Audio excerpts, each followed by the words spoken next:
ఓం నమో భగవతే వాసుదేవాయ. వసుదేవసుతం దేవం కంసచాణూరమర్దనం దేవకీ పరమానందం కృష్ణం వందే జగద్గురుం. అణుమాత్రపు దేహినంతే నేను, అణుమాత్రపు దేహినంతే నేను. మునిగెద లేచెద ముందరగానను, అణుమాత్రపు దేహినంతే నేను. మునిగెద లేచెద ముందరగానను, అణుమాత్రపు దేహినంతే నేను. తగు సంసారపు తరగలు నీ మాయ, నిగమముల అడవి నీ మాయ. తగు సంసారపు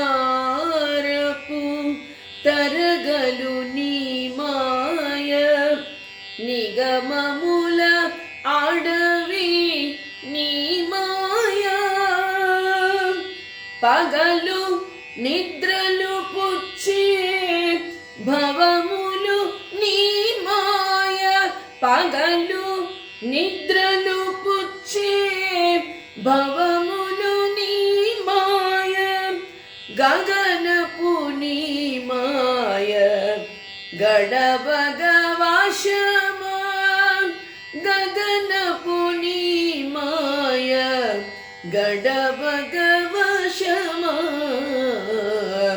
అణుమాత్రపు జీవినంతే నేను, అణుమాత్రపు దేహినంతే నేను. మునిగెద లేచెద ముందరగానను, అణుమాత్రపు దేహినంతే నేను. ఆత్మబంధువులారా, భగవద్భక్తులారా, చివరి మోక్ష సన్యాస యోగంలో అడుగుపెట్టినప్పుడు ఆ భగవంతుడే అనేక రకాలైన ఆటంకాలు కల్పిస్తూ ఉంటాడు. ఎందుకంటే మోక్ష సన్యాసము చివరి అధ్యాయంలో ఎంత కష్టమైనదో మోక్షాన్ని సాధించడం, అలాగే సన్యాసం కూడా చాలా కష్టమైనది. కాబట్టి ఎన్నో ఆటంకాలు దాటుకుని కానీ మనము ఆ అధ్యాయంలో అడుగు పెట్టలేకపోతూ ఉన్నాం. అయితే ఆ మోక్ష సన్యాస యోగంలో ఆ స్వామి కామ్య కర్మల గురించి చెప్పడం జరిగింది. ఇప్పుడు ఏవి త్యజించవచ్చు కర్మలు, ఏవి త్యజించలేము అని మనకు అర్థమయ్యే విధంగా చెప్పబోతూ ఉన్నాడు. ఓం శ్రీకృష్ణ పరబ్రహ్మణే నమః. శ్రీమద్భగవద్గీత మోక్ష సన్యాస యోగః. శ్రీ భగవాన్ వాచ త్యాజ్యం దోషవతిత్యేకే కర్మ ప్రాహుర్మనీషిణః. యజ్ఞదాన తపః కర్మ న త్యాజ్యమితి చాపరే. అయితే త్యాజ్యం దోషవతి త్యేకే కర్మ ప్రాహుర్మనీషిణః అంటూ ఉన్నాడు. అనేక మంది ఎటువంటి కర్మలను వదిలిపెట్టాలి అంటే ఫలాన్ని ఆశించి మాత్రమే కర్మలు చేస్తూ ఉంటారు. ఒకవేళ ఆ కర్మ ఫలించకపోతే దానిని నిందిస్తూ ఉంటారు. అంటే మనం చేసేటువంటి కర్మ మంచిది కాదు, ఎందుకు దీన్ని చేయడం అనవసరం అని ఆ కర్మను నిందిస్తూ ఉంటారు. అదే ఇక్కడ చెప్తూ ఉన్నాడు. ఒకానొకడు ఎలా ఉంటాడు అంటే, జిహ్వా చాపల్యము తీరినటువంటి రోగి అన్ని విధాల అన్నాలను నిందిస్తూ ఉంటాడు. అంటే ఏది నోట్లో పెట్టుకున్నా అది తినాలనుంటే ఇది తినాలని ఉంది, కానీ నోరు బాగలేనప్పుడు ఏది తిన్నా కూడా చేదుగానే అనిపిస్తుంది కదా. అంటే రోగము నీలో ఉంది, అది పెట్టుకుని ఏది తిన్నా కూడా చేదుగా అనిపిస్తే మనము అదే బాలేదు అంటూ ఉంటాం. ఆ వంట బాలేదు, ఈ కూర బాలేదు, లేకపోతే ఈ పచ్చడి బాలేదు అంటే నీ రోగం వల్ల నీ నోరు చేదుగా అనిపిస్తోంది. అంటే నీ కర్మ నీవు అనుభవిస్తూ ఉన్నావు ఒక పక్క, కానీ నువ్వు వేరే కర్మను నిందిస్తూ ఉన్నావు. అంటే ఆ అన్నం తినడానికి అన్నాన్ని రకరకాలుగా మనం నిందిస్తూ ఉన్నాం. ఇక్కడ ఏం చెప్తూ ఉన్నాడు అంటే, ఒక కుష్ఠరోగి ఉన్నాడు అనుకోండి. ఆ కుష్ఠరోగి తన రోగం వల్ల బాధపడుతూ ఉన్నాడు, కానీ ఆ పుండు మీద ఏదైనా దోమ వాలిందనుకోండి, దాన్ని తిడుతూ ఉంటాడు. అంటే నీ చర్మ వ్యాధి వల్ల వచ్చే కురుపుల వల్ల అవి వాలుతూ ఉన్నాయి, అవి వాటి తప్పు కాదు కదా. అంటే నీవు అనుభవించేటువంటి కర్మను నీవు సంతోషంగా అనుభవించాలి. త్యాజ్యం దోషవతిత్యేకే కర్మ ప్రాహుర్మనీషిణః. అంటే కొంతమంది లోభమున చిక్కుపడి దుర్బలులైన వాళ్ళు ఫలత్యాగమునర్చు సామర్థ్యం లేని వారగుట వలన కర్మలన్నింటినీ చెడ్డవిగా చెప్పి త్యజిస్తూ ఉంటారు. తాము ఒక పని చేయలేకపోతే ఒక లోభం వల్ల ఆ పనినే నిందిస్తూ ఉంటారు, ఆ కర్మనే నిందిస్తూ ఉంటారు. అది కాదు ఇక్కడ త్యాజ్యం అంటే. యజ్ఞయాగాది కర్మలను నువ్వు తప్పకుండా చెయ్యాలి. అంటే నిత్య నైమిత్తిక కర్మలను మనం చెప్పుకున్నాం కదా. ఒక యజ్ఞము, ఒక యాగము, ఒక క్రతువు తప్పనిసరిగా వాటిని నిర్వర్తించాల్సిందే. ముఖ్యంగా మానసిక శుద్ధి కలగాలి అంటే కర్మ తప్పకుండా చెయ్యాలి.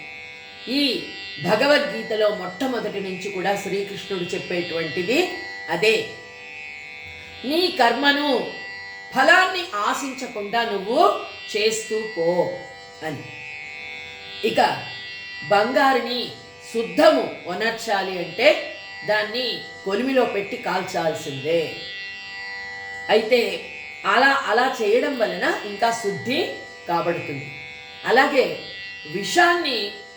విషంతోనే విరుగుడు, విషానికి విషమే విరుగుడు. అలాగే అద్దము స్వచ్ఛంగా లేదు, దాని మీద బూడిద మసకగా ఉందనుకోండి, దాన్ని శుభ్రం చేయడానికి బూడిదనే ఉపయోగించి శుభ్రంగా గుడ్డతో రుద్దినప్పుడు అది చాలా స్పష్టంగా కనిపిస్తుంది. అంటే ఈ కర్మ సక్రమంగా, అద్దాన్ని సక్రమంగా చూసుకోవాలి అంటే ఆ కర్మ చేయాల్సిందే. అంటే దాన్ని శుద్ధమునర్చాల్సిందే. కాబట్టి దాన్ని త్యజించకూడదు. ఏ కర్మ చెయ్యాలో ఆ కర్మ తప్పకుండా చెయ్యాలి. అదేవిధంగా కర్మలను కూడా అవి క్లేశ కారణములు అనడి కారణము చేత వదిలివెయ్యరాదు. అంటే క్లేశం, కష్టాన్ని కలిగిస్తూ ఉన్నాయి కొన్ని కర్మలు అని చెప్పి కొన్ని కర్మలను వదిలేయకూడదు, మనం తప్పనిసరిగా చేయవలసిందే. ఇక త్యాగ విషయానికి వస్తే వేటిని వదిలిపెట్టాలి. ఈ త్యాగాన్ని గురించి నిశ్చితమైనటువంటి అభిప్రాయం ఏమిటి అని ఆ స్వామి చెబుతూ ఉన్నాడు. నిశ్చయం శృణు మే తత్ర త్యాగే భరత సత్తమా త్యాగో హి పురుష వ్యాఘ్ర త్రివిధ సంప్రకీర్తితః. అర్జున, త్యాగం అనేది 3 విధాలు. ఈ త్యాగం అనేది ఏంటి? 3 విధాలు. ఈ 3 విధాల యొక్క లక్షణాలు విడివిడిగా చెప్తాను విను అంటూ ఉన్నాడు. అయితే దాని సారాంశం మాత్రము నేను ముందు ఏ విధంగా చెప్పానో అదే అంటున్నాడు. అంటే ఏంటి? నా బుద్ధికి నిశ్చితంగా అనిపించినది, నేను అన్నీ తెలిసినటువంటి వాడను, సర్వజ్ఞుడను. అందుకే ఆయన ఆ భగవంతుడు మనకు ఏది చేసినా మన మేలు కొరకే అని మనము అనుకోవాలి. ఏది జరిగినా మన మంచికే. ఆ భగవంతుడికి తెలుసు మనకేది చెయ్యాలో. అయితే ఇక్కడ నా బుద్ధికి నిశ్చితము అచలంగా తోచిన తత్వాన్ని నేను చెప్తాను. అయితే ఏ పురుషుడైతే తను మోక్షాన్ని గురించి జాగరూకుడుగా ఉంటాడో, ఎవరైతే అంటే మోక్షాన్ని మాత్రమే సాధించడానికి ఒక కంకణం కట్టుకొని ఉంటాడు, మోక్షమే అంటే ఈ సంసారం నుంచి నాకు విముక్తి ప్రసాదించు స్వామి, దానికి ఎన్నో సాధనలు చేస్తూ ఉంటాడు. అంటే మంచి మనం చెప్పుకున్నాం, తీర్థయాత్రలు తిరగడం, పెద్దవారి దగ్గర మంచి విషయాలను వినడం, సత్సంగాన్ని చేయడం, ఎవరైనా ఏదైనా చెప్పినప్పుడు విని ఇది మంచి ఇది చెడు అని నిశ్చయమైన అభిప్రాయానికి వచ్చేటువంటి ఒక నిశ్చలమైనటువంటి స్వభావం. త్యాగరహస్యము, అదే త్యాగరహస్యం అని చెప్తున్నాడు. ఎవరైతే అలా ఉంటారో వాళ్ళని అనుసరించడమే అని చెప్తున్నాడు, త్యాగం అని చెప్తున్నాడు. ఈ దీని వలన నిజమైన మోక్షము ప్రాప్తిస్తుంది అని చెప్తూ ఉన్నాడు. అయితే 3 రకాలైనటువంటి త్యాగాలేమిటి? యజ్ఞదాన తపః కర్మ నత్యాజ్యం కార్యమేవ తత్ యజ్ఞోదానం తపశ్చైవ పావనాని మనీషిణాం. యజ్ఞదాన తపః కర్మ నత్యాజ్యం. అయితే మనుష్యుడు యజ్ఞము, దానము, తపస్సు ఇంతకు ముందు కూడా మనం చెప్పుకున్నాం. ఒక యజ్ఞము ఏదైనా మొదలుపెట్టినప్పుడు దానిని మధ్యలో విడవకుండా చివరి వరకు కూడా యజ్ఞంలాగా చేయగలగాలి. అలాగే దానం, మనం చేసేటువంటి దానము ధర్మమే మన బిడ్డలను మన సంసారాన్ని కాపాడుతుంది. అలాగే తపస్సు, తపస్సు అంటే ఒక కర్మను మొదలుపెట్టినప్పుడు దాని ఫలితాన్ని ఆశించకుండా అంటే చేస్తూ వెళ్ళడమే. మన కర్మను మనము సక్రమంగా ఒక తపస్సులాగా నిర్వర్తించాలి. కోల్పోయిన వస్తువు లభించనంత వరకు వెదుకుచునే ఉండవలసిన రీతి. భగవంతుడు అదే చెప్తున్నాడు మనకి. ఒక కర్మను మొదలు పెట్టామనుకోండి, ఎవరో చెప్తారు మీరు ఈ పూజ ఇన్ని రోజులు చేయండి, లేకపోతే ఒక స్తోత్రాన్ని ఒక మంత్రాన్ని 40 రోజులు పఠించండి, ఒక మండలం చేయండి, దానివల్ల మంచి ఫలితం మీకు లభిస్తుంది, మంచి జరుగుతుంది, మీ ఆరోగ్యం బాగుంటుంది అని చెప్పారనుకోండి. అయితే మా నాయనమ్మ గారు చెప్పేవాడు, అశ్వత్థనారాయణ ప్రదక్షిణ చేసి ఒక ఆవిడ సంతానం కోసం ఒక్కొక్క ప్రదక్షిణ చేసి తన కడుపు చూసుకుందట, కడుపు వచ్చిందా అని. ఆ విధంగా కాదు. ఏది అంటే ఒక సంకల్పం చేసుకున్న తర్వాత అది సక్రమంగా నెరవేరేంత వరకు వదిలిపెట్టకుండా, కాబట్టి సంకల్పం గట్టిగా ఉండాలి. ఇక్కడ కోల్పోయిన వస్తువు లభించినంత వరకు, ఏదైనా మనం పోగొట్టుకున్నాం దాన్ని అన్ని చోట్ల వెతకాలి కదా, అది దొరికేంత వరకు కూడా వెతకాలి. ఆ విధంగా మనం చేసే కర్మ ఉండాలి. యజ్ఞదాన తపః కర్మ నత్యాజ్యం కార్యమేవ తత్. ఆకలి పూర్తిగా తీరకుండా సగం ఆకలి తీరిన తర్వాత అన్నము పళ్ళను తీసి పక్కన పెడితే ఎలా అనిపిస్తుంది మనకు? చాలా బాధగా ఉంటుంది కదా. ఆకలిగా ఉన్నప్పుడు అన్నం తింటూ ఉన్నప్పుడు ఆ అన్నం పళ్ళను తీసి పక్కకు పెట్టారనుకోండి, అది మహా పాపం. మనం కూడా పూర్తిగా ఆకలి తీరేంత వరకు మనం తింటాం కదా. అందుకే బ్రహ్మార్పణం బ్రహ్మహవిహి బ్రహ్మగ్నౌ బ్రహ్మణాహూతం అని చెప్తాం. ఆకలి పూర్తిగా తీరకుండా అన్నం యొక్క పళ్ళాన్ని పక్కన పెట్టకుండా, అంటే సక్రమంగా నువ్వు అనుకున్నటువంటి పని పూర్తయ్యేంత వరకు, అది ఏ కార్యమైనా అవ్వచ్చు, దాన్ని పూర్తిగా మనము సక్రమంగా నిర్వర్తించాలి. అలాగే అరటి చెట్టు ఉందనుకోండి, అరటికాయలు గెలలు వేసేంత వరకు అరటి చెట్టును కొట్టకూడదు కదా. మధ్యలో నరికేసామనుకోండి, గెల ఎలా వస్తుంది? రాదు కదా, అది మహా పాపం. అదేవిధంగా అరటి గెల రాకుండా అరటి చెట్టును నరికేయకూడదు. ఆ విధంగా పెట్టిన వస్తువు దొరికినంత వరకు దీపాన్ని ఆర్పకూడదు. ఏదో వెతుకుతూ ఉన్నాం మనం, మధ్యలో కరెంటు పోయిందనుకోండి, అప్పుడు ఏం చేస్తాం?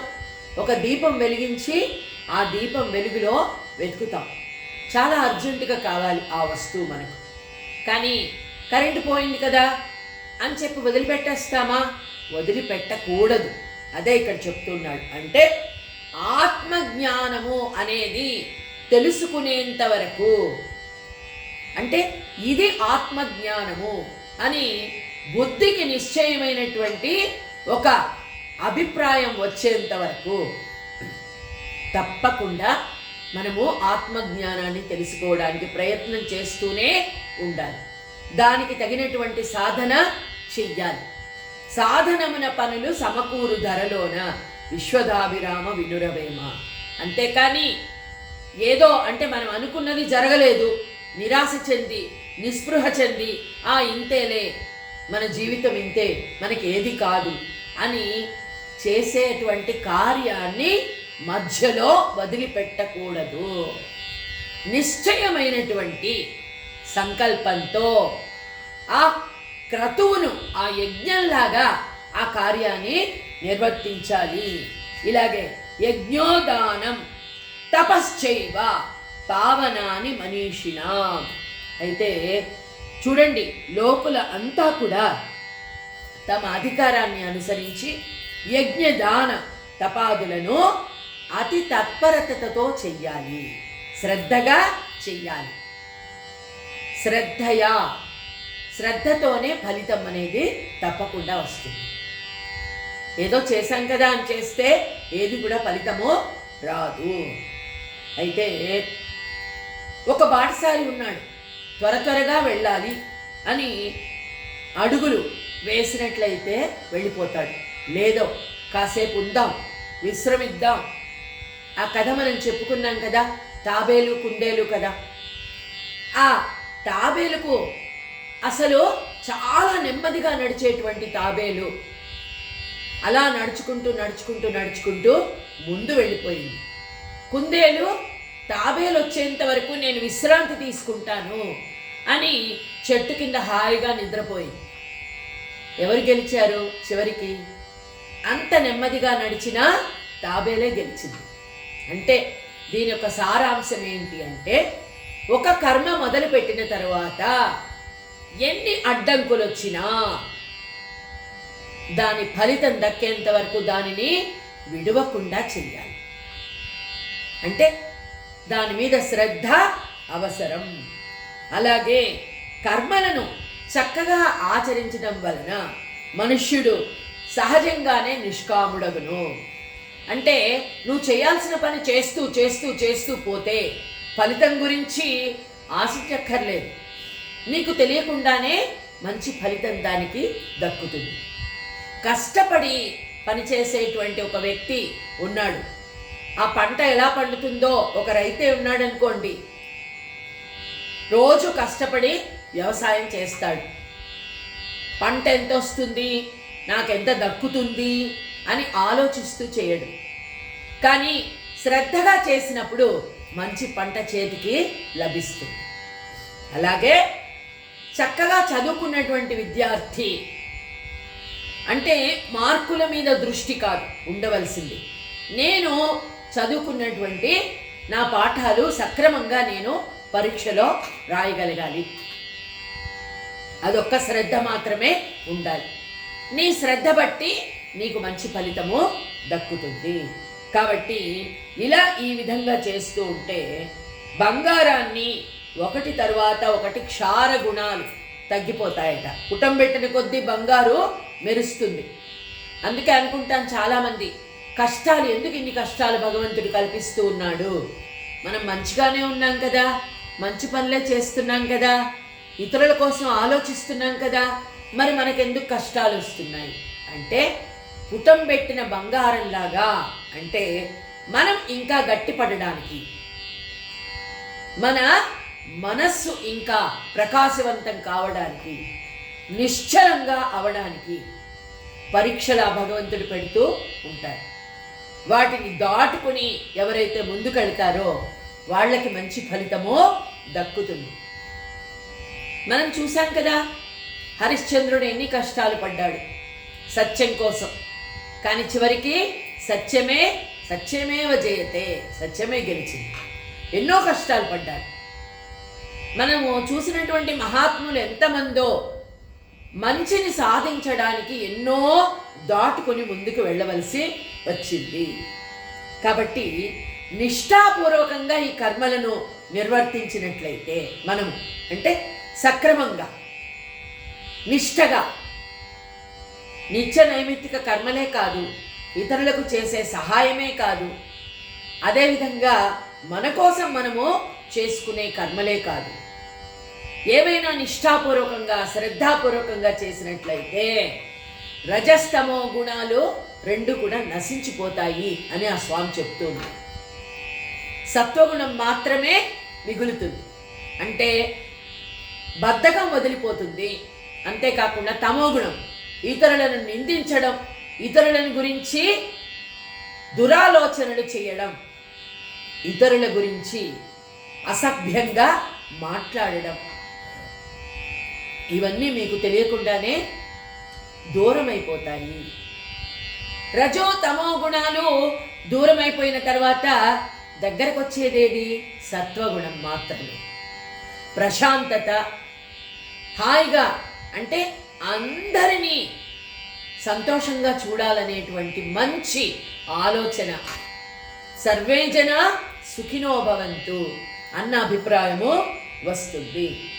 చూడండి, తీర్థముల వలన బాహ్యములందరి మాలిన్యము తొలగిపోవును. అంతే కదా, తీర్థాలు ఎందుకు వెళ్తాం మనము? తీర్థాల్లో మునిగితే పాపాలు చేసినవన్నీ పోతాయి, పుణ్యాలు వస్తాయని చెప్తారు. అలాగే ఇక్కడ కర్మలు చేసే కొద్దీ మంచి కర్మలు శ్రద్ధగా చేయడం వలన, ఫలితాన్ని ఆశించకుండా చేయడం వలన మన కర్మలలో ఉన్న మాలిన్యాలన్నీ కూడా కడిగి వేయబడతాయి అని ఆ స్వామి చెప్తూ ఉన్నాడు. కాబట్టి దప్పికతో ఉన్న వారికి నిర్జల ప్రదేశంలో గ్రీష్మ ఋతువులో వీచడి వడగాలియే అమృతాన్ని వర్షింపచేస్తుంది. అలాగే నదిలో మునుగుతున్నటువంటి మనుష్యుని ఉద్ధరించడానికి నదియే లేచి ముందుకు వెళుతుంది. అంటే చూడండి, ఇప్పుడు మనం పడవలో వెళుతున్నాం, పడవని నీటిలోనే వెళుతుంది కదా. నదిని దాటించడానికి ఒక పడవ పనికొస్తుంది కదా. కానీ ఆ పడవ అది మాత్రమే వెళ్ళలేదు, దానిలో ఒక తెడ్డు వేసి ఆ నీళ్లను తోసుకుంటూ మనిషి ముందుకు వెళ్తాడు కదా. ఇవన్నీ నదిని దాటించేటువంటి సాధనాలు. నదిని దాటాలి అన్నటువంటి శ్రద్ధ ఉన్నట్లయితే ఈ సాధనాలన్నీ కూడా నదిని దాటిస్తాయి. అదేవిధంగా చూడండి, ఒక విషాన్ని, విరుగుడు ఏంటి అంటే విషమే, విషానికి విషమే విరుగుడు అంటారు. అదేవిధంగా కర్మలు కూడా తమ బంధకత్వాన్ని నాశనమునర్చుటకై తామే ముఖ్య సాధనాలుగా మారతాయి. ఆ బంధనాలే, కొన్ని కర్మలు మనకు బంధకాలైతే, కొన్ని కర్మలు ఆ బంధకాల నుండి విముక్తి కావడానికి సాధనలుగా పనికి వస్తాయి. అవి ఏంటి, ఎలాంటివి అని చెప్పి ఆ స్వామి రేపటి రోజున చెప్పబోతూ ఉన్నాడు. ఓం శ్రీ శ్రీకృష్ణ పరబ్రహ్మణే నమః.